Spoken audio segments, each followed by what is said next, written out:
Hello everybody, welcome back to a brand new video. My name is Nalo, and today we're going to be talking about the Copenhagen 2024 Major. Now, as per usual with my initial major coverage, things can obviously change on a whim. Paris, for example, was a lot of super unprecedented stuff that totally went against the history of majors. So as always, I would highly recommend that you keep up to date with my channel, because the information could end up changing if I base something on a historical event, and then obviously something that completely goes against history happens, then that's a pretty major change, but I'll keep you updated on it. It is totally possible that this video ages like milk. Anyway, with that disclaimer out of the way, let's take a look at our sponsor GamerPay and then get straight into the video. This video is sponsored by the best CS marketplace out there, GamerPay. GamerPay is my favorite market for a lot of reasons. Firstly, as you can see here, you can easily compare prices on GamerPay to popular low-price marketplaces like Buff. You'll notice that a lot of items on GamerPay are actually significantly cheaper than they are on Buff. When you select an item that you're interested in, GamerPay will give you a full rundown of the seller and how fast they deliver, as well as a very transparent breakdown of what you're actually going to pay for the item. And yeah, that's right, 0% fees if you use the GamerPay wallet. Seriously, GamerPay's fee structure is immaculate, and with GamerPay Elite, the fees are even lower. So if you're a big hater of fees, then GamerPay is definitely the site for you. GamerPay also has a large amount of options for sellers, allowing you to even make your items follow the buff price of your item, so you can make it a lot more passive, especially if you have a large quantity of items. And if you've ever wanted to check out an item without having to open CS, you're in luck because GamerPay lets you inspect people's shops in 3D. And by the way, real quick, GamerPay actually just recently reduced their buyer fees, and then they increased their seller fee to 3%, which is nothing crazy. Buff, for example, has a 2.5% seller fee. So if you're looking to buy some skins, GamerPay just got even cheaper.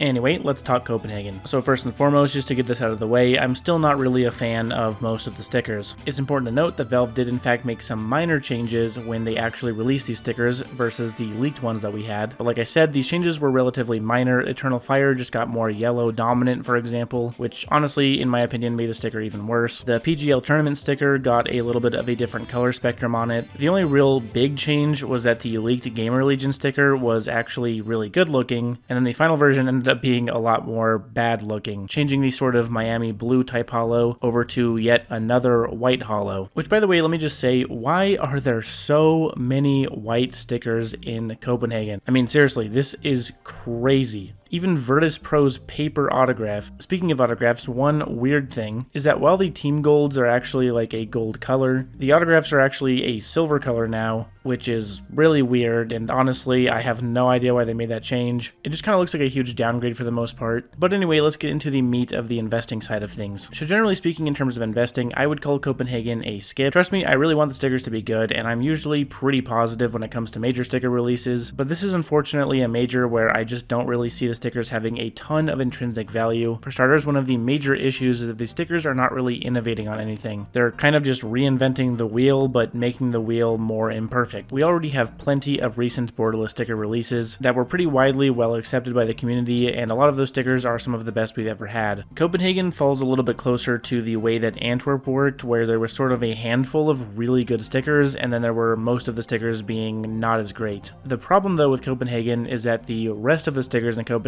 that aren't really Standout are like really genuinely terrible stickers. The fundamental issue here is that a lot of these holo stickers have most of the good holo effect on their borders, and then have a very lackluster, very hard to see holo effect taking up most of the sticker. So what happens is that when you actually apply these holo stickers, they end up kind of just looking like papers, because all of the good holo effect is just on the border. I consider Copenhagen to definitely be an inferior good in this market. On the most objective level I can take with this, they are just a straight downgrade from previous borderless years. Now, although I kind of just hated on most of the Copenhagen stickers, I do want to say they're not all bad. Lin Vision's holo, for example, is one that I really like here. I like Furia's holo a lot. I'd actually say that this Furia holo is probably the best iteration of Furia we've had so far. And I also really like VP's holo. Personally, I still think the Stockholm 2021 VP holo is a lot better, but this one is definitely not bad, and it's a welcome addition to the borderless lineup. Koi's holo I would also consider pretty decent, but the main issue with it is that it's sort of small and thin, so that will work against it, but the holo effect on it is really nice. Beyond those stickers though, I really wouldn't consider buying into anything else. Most of the holos that I didn't talk about end up just looking like paper stickers when actually applied to weapons. The intrinsic value of most of these stickers should end up being pretty low, at least compared to the previous borderless years that we've had. If you're wanting to invest into Copenhagen, obviously don't do it right now. Stickers are going to be really expensive, and capsules are going to be obviously more expensive because the sale hasn't happened yet. We'll have to see how the sale affects prices, because like for example in Paris, the sale actually ended up increasing prices on a lot of stickers because so many people bought into it. So we will have to actually see how that ends up actually working out. You may be better off waiting until after this major to actually invest in these stickers. So again, we'll just have to see what happens. Paris kind of just threw us through a loop, so there's not really anything we can truly go off of 100% solid. But if this major is anything like the years before Paris, then we should see some pretty low prices when the sale actually occurs. So that's about all the analysis I can really give you. Now, saving the best for last, the highest point of Copenhagen, at least in my opinion right now, are the glitter stickers. In this case, Valve made a major innovation with the glitter stickers, bringing an all-new glitter texture to the stickers. Personally, I love the new glitter stickers. I actually wasn't a huge fan of glitters before this, but these ones really changed my mind. There's sort of a stars and moon type effect on them now, which I think is a great addition. A lot of the other glitters were really basic, just having that sort of confetti glitter effect, but these ones actually have something interesting and unique, so I would definitely say there is some opportunity there. Out of the glitters that I've seen so far, the two that I like the most are Imperial and Cloud9. I would anticipate that in terms of glitter stickers, Cloud9 ends up pulling ahead of the rest of the pack. The glitters from this major, though, are absolutely great. Now, in terms of purely autograph stickers, the two that I would definitely watch are Donk and Monacy, because of course they are kind of the hot topic players of this major. There aren't any particularly super good autographs that I would really go out of your way to buy. This is mainly due to what I covered a couple videos ago, where Valve made everyone redesign their stickers. I just can't really justify telling you to go buy these autograph stickers when prior years have cheaper and better looking autographs. But I do think Donks is a really good option, and it should end up having a pretty high price. It's also the first Donk sticker that we have. And finally, in terms of capsules, at the moment at least, I wouldn't consider any capsule to be really too far ahead of other ones. All three of the team sticker capsules have at least one really decent holo, and then a lot of really not so decent holos. If I were forced to pick one, I'd probably go with the one with Lin Vision in it. That sticker obviously being new and one of the better looking team holos, and also sort of being a descendant of like Flash Gaming and iBuyPower, that should end up working in Lin Vision's favor. Anyway guys, there's my initial analysis. Again, subscribe to the channel to keep updated. I will be updating everybody with any news that we get and any changes that I make in my opinions. Again, don't buy anything right now unless you're just purely trying to have fun. We will definitely end up getting a sticker sale as per usual, and prices will be cheaper in the future. I'd like to quickly urge everybody to take caution with the information you're getting about Copenhagen. These tend to be events where a lot of random people start making YouTube channels out of the woodworks and don't really know what they're talking about and will give you pretty bad advice. During Paris, for example, I saw people saying things like the sale wasn't going to happen, or telling people to buy things without even knowing that the sale was going to occur. So just take more caution on the information that you're getting and the people that you're watching. There are a lot of people that will make channels simply to farm engagement and try to get sponsor money. Anyway guys, thanks a lot for watching the video. Be sure to leave a like on it if you enjoyed it, and it helps me immensely and costs you absolutely nothing. Also be sure to check out my Discord server and my Twitter if you want to ask me more questions. I'll answer any of your questions completely for free. And finally, be sure to check out GamerPay. Thanks guys, see you next time. Peace.